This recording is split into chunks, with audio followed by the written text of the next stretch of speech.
Hi friends, welcome to Silas world. ఈరోజు మా లంచ్లోకి నేను ఏమేమి ప్రిపేర్ చేశానో చూసేయండి. చూస్తూ నేను ఒక పాజిటివ్గా ఎలా ఉండాలి అనే ఒక స్టోరీ కూడా చెప్తాను, వినేయండి. అనగనగా ఒక రాజ్యం. ఆ రాజ్యంలో రాజు, మంత్రి, ప్రజలు ఉన్నారు.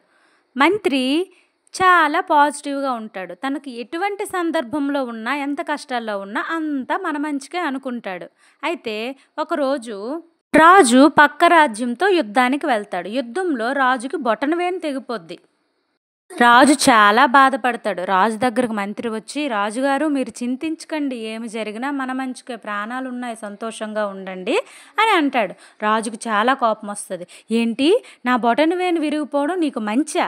ఏం మంచి జరిగింది? వీటిని తీసుకువెళ్ళి చెరసాలలో వేసేయండి అని భటులకు ఆజ్ఞాపిస్తారు. భటులు వెంటనే మంత్రిని తీసుకువెళ్ళి చెరసాలలో వేసేస్తారు. మంత్రిని చెరసాలలో వేయకముందు ఎక్కడికి వెళ్ళినా, ఏ పని మీద వెళ్ళినా మంత్రి రాజు కలిసే వెళ్ళేవారు. ఇప్పుడు మంత్రి లేరుగా, రాజు వేటకు వెళ్ళాల్సి వచ్చింది. అప్పుడు రాజుగారు ఒక్కరే వేటకు వెళ్తారు అడవికి వెళుతూ ఉండగా అడవిలో దారి తప్పిపోతారు. అప్పుడు ఏం చేయాలో అర్థం కాక ఒక చెట్టు కింద విశ్రాంతి తీసుకుంటాడు. అక్కడికి అడవి మనుషులు వస్తారు.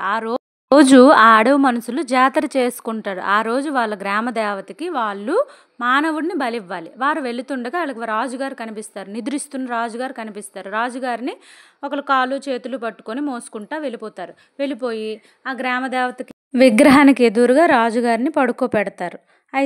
అయితే రాజుకు బలి ఇవ్వాలంటే ఆ అడవికి పెద్దయిన గురువుగారు వచ్చి ఆ బలి ఇస్తున్న వ్యక్తిని పరిశీలించి ఆయనే బలి ఇవ్వాలన్నమాట. అయితే ఆయన రానే వచ్చాడు.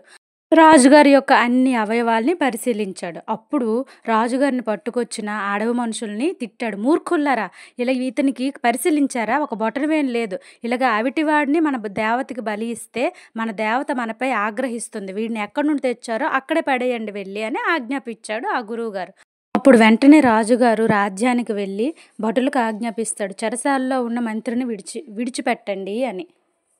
అప్పుడు మంత్రిని చూస్తూ రాజు ఇలా అంటాడు, నిజమేనయ్యా, అంతా మన మంచిగా అనుకోవాలి. ఆ రోజు నా బొటనవేలు పోయింది.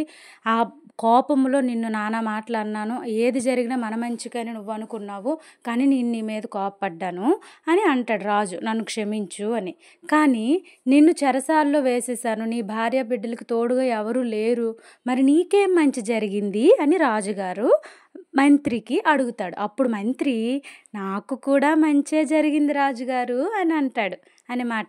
ఇప్పుడు మీరు ఈ క్వశ్చన్కి నాకు ఆన్సర్ చేయాలి. మంత్రికి జరిగిన మంచి ఏమిటి అక్కడ? దీనికి ఆన్సర్ నేను నెక్స్ట్ వీడియోలో చెప్తాను, చూడండి.